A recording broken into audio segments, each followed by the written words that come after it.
बोलिए राधे कृष्ण भगवान जी की जय। आज अपरा एकादशी व्रत पारण के शुभ अवसर पर आपको सुनाते हैं तुलसी माता की कथाएं। एक गांव में एक बुजुर्ग महिला रहती थी। वह बहुत ही पूजा पाठ किया करती थी। वह रोज तुलसी माता की पूजा करती थी और वह बुजुर्ग महिला रोज तुलसी माता से कहती, हे तुलसी माता, आप मुझे बहू दें, पीतांबर की धोती दे, मीठा मीठा गास दे, बैकुंठ में वास दे, चटक की चाल दे, पटक की मौत दे, चंदन का काट दे, रानी सा काज दे, दाल भात का भोजन दे, ग्यारस की मौत दे और कृष्ण जी का कंधा दे। वह बुजुर्ग महिला हर महीने में तुलसी माता की रोज पूजा करती और उनके बिड़ले को रोज सींचती थी।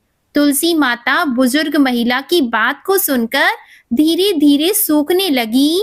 तभी भगवान श्री कृष्ण जी ने देखा कि तुलसी माता सूख रही है और तभी एक दिन भगवान श्री कृष्ण तुलसी माता जी के पास प्रकट हुए और भगवान श्री कृष्ण जी ने तुलसी माता से पूछा, तुम क्यों सूख रही हो? सभी महिलाएं तुम्हारी पूजा करती हैं और तुमको रोज सींचती हैं, लेकिन फिर भी तुम सूखती क्यों जा रही हो? इसका क्या कारण है? जिसके बाद तुलसी माता ने भगवान श्री कृष्ण जी से कहा कि हे प्रभु, एक बुजुर्ग महिला मेरे पास रोज आती है और रोज एक ही बात कहती है, हे तुलसी माता, सत की दाता, मैं तेरा बिड़ला सींचती हूँ, आप मुझे बहू दे, पीतांबर की धोती दे, मीठा मीठा गास दे, बैकुंठ में वास दे, चटक की चाल दे, पटक की मौत दे, चंदन का काट दे, रानी सा राज दे, दाल भात का भोजन दे, ग्यारस की मौत दे और कृष्ण जी का कंधा दे। मैं उस बुजुर्ग महिला की सारी मनोकामनाएं पूरी कर सकती हूँ, लेकिन उसकी एक मनोकामना पूरी नहीं कर सकती। मैं कृष्ण जी का कंधा कहाँ से दूंगी?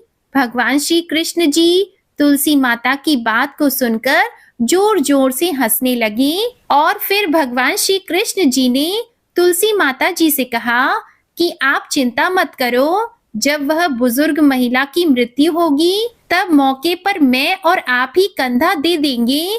आप सुबह जब तक वह पूजा करने आए तब कह देना कि सब कुछ तुम्हें मिल जाएगा। कुछ दिनों बाद वह बूढ़ी महिला ठोकर खाकर रास्ते में गिरकर मर गई।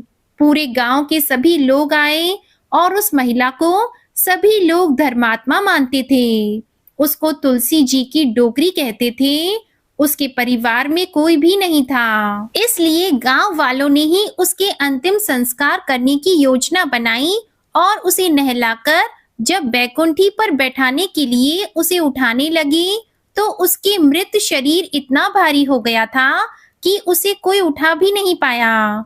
यह सब देखकर वहां के सभी लोग तरह तरह की बातें करने लगे और कहने लगे कि ये इतना पूजा पाठ करती थी, हर समय माला फेरती थी, इसलिए यह इतनी भारी हो गई है।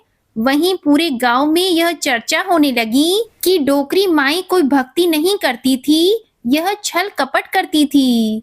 हम जिसे धर्मात्मा समझते थे वह पापी है जो कि किसी से भी नहीं उठ पा रही। यह इसके कर्मों की सजा है। इधर भगवान ने सोचा कि मेरे भक्तों की निंदा हो रही है, इसलिए भगवान ने बूढ़े ब्राह्मण का वेश धारण करके वहां पर आए और वहां पर इकट्ठा हुए लोगों से पूछने लगे कि यहाँ पर इतनी भीड़ क्यों लगी है। तब सभी लोग कहने लगे कि यह डोकरी माई मर गई है और पाप इतना था कि जिससे यह उठ भी नहीं पा रही। सब उठा उठा कर थक गए। तब ब्राह्मण ने कहा कि मुझे एक बार डोकरी के कानों में कुछ कहने दो, फिर वह देखो कैसे उठती है। तो सभी लोगों ने कहा कि आप भी प्रयास करके देख लो। तब भगवान ने उस बूढ़ी महिला के कानों में कहा कि हे डोकरी माई, देखो मैं आ गया। और जो डोकरी पूजा करते समय शब्द कहती थी वह शब्द उसके कानों में कहने लगे, तू बिड़ला सींच तेरा, मैं करूं निस्तारा मेरा। डोकरी माई बहू ले, बेटी ले, पोता ले, लड्डू ले, पीतांबर की धोती ले, गहना ले, घी का घड़ा ले, मीठा मीठा खीर और पूड़ी ले, दाल भात का भोजन ले, धन दौलत ले, बेटा पोता को काम ले, तुलसी को पत्ता ले, मुंह में गंगा जल ले, 11 को दिन ले, चंदन को दाग ले, श्री कृष्ण जी का कंधा ले। इतना सुनते ही डोकरी माई हल्की हो गई। भगवान श्री कृष्ण ने कहा, आओ और उसको उठाओ। भगवान ने हाथ लगाया और डोकरी उठ गई। सबको बड़ा ही आश्चर्य हुआ। उसे खूब धूमधाम से ले जाया गया। भगवान उसे अपने कंधे पर ले गए। पूरे गांव में इसकी चर्चा होने लगी, जिससे उसको मुक्ति मिल गई और वह बैकुंठ में चली गई। सभी लोग देखते रह गए। सभी लोगों ने देखा कि शमशान घाट तक तो ब्राह्मण साथ ही आया था, लेकिन अब वह दिखाई नहीं दे रहा है। इस पर लोगों को समझ में आ गया कि वह कोई और नहीं, स्वयं भगवान बूढ़े ब्राह्मण के रूप में आए थे। बोलिए श्री राधा कृष्ण भगवान की जय। बोलिए श्री तुलसी शालिग्राम जी की जय। अब तुलसी माता की दूसरी कथा को सुनते हैं। एक कुटुंब में ननद तथा भाभी साथ रहती थी। ननद का विवाह अभी तक नहीं हुआ था।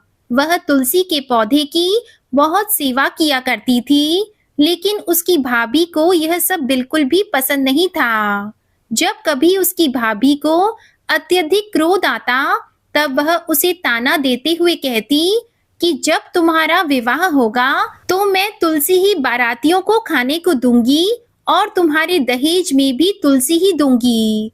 कुछ समय बीत जाने के बाद ननद का विवाह पक्का हुआ।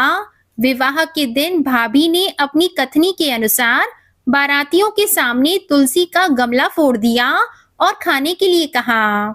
तुलसी की कृपा से वह फूटा हुआ गमला अनेकों स्वादिष्ट पकवानों में बदल गया। भाभी ने गहनों के नाम पर तुलसी की मंजरी से बने गहने उसे पहना दिए। वह भी सुंदर सोने जवाहरात में बदल गए। भाभी ने वस्त्रों के स्थान पर तुलसी का जनेऊ रख दिया। वह रेशमी तथा सुंदर वस्त्रों में बदल गया। ननद की ससुराल में उसके दहेज की बहुत ज्यादा प्रशंसा की गई। यह बात भाभी के कानों तक भी पहुंची। उसे बड़ा ही आश्चर्य हुआ। उसे अब तुलसी माता की पूजा का महत्व समझ में आ गया। भाभी की एक लड़की थी। वह अपनी लड़की से कहने लगी कि तुम भी बुआ की तरह तुलसी की सेवा किया करो, तुम्हें भी बुआ की तरह फल मिलेगा। वह जबरदस्ती अपनी बेटी से सेवा करने को कहती, लेकिन लड़की का मन तुलसी सेवा में नहीं लगता था। लड़की के बड़े होने पर उसके विवाह का समय आता है, तब भाभी सोचती है कि जैसा व्यवहार मैंने अपनी ननद के साथ किया था, वैसा ही मैं अपनी लड़की के साथ भी करती हूँ, तो यह भी गहनों से लद जाएगी और बारातियों को खाने में पकवान मिलेंगे। ससुराल में इसे भी बहुत इज्जत मिलेगी। यह सोचकर वह बारातियों के सामने तुलसी का गमला फोड़ देती है, लेकिन इस बार गमले की मिट्टी मिट्टी ही रहती है। मंजरी और पत्ते भी अपने रूप में ही रहते हैं। जनेऊ भी अपना रूप नहीं बदलता। सभी लोगों तथा बारातियों द्वारा भाभी की बुराई की जाती है। लड़की के ससुराल वाले भी लड़की की बुराई करते हैं। भाभी कभी ननद को नहीं बुलाती थी। भाई ने सोचा कि मैं बहन से मिलकर आता हूँ। उसने अपनी पत्नी से कहा और कुछ उपहार बहन के पास ले जाने की बात कही। तो भाभी ने थैले में ज्वार भरकर कहा कि और कुछ नहीं है, आप यही ले जाओ। वह दुखी मन से बहन के पास चल दिया।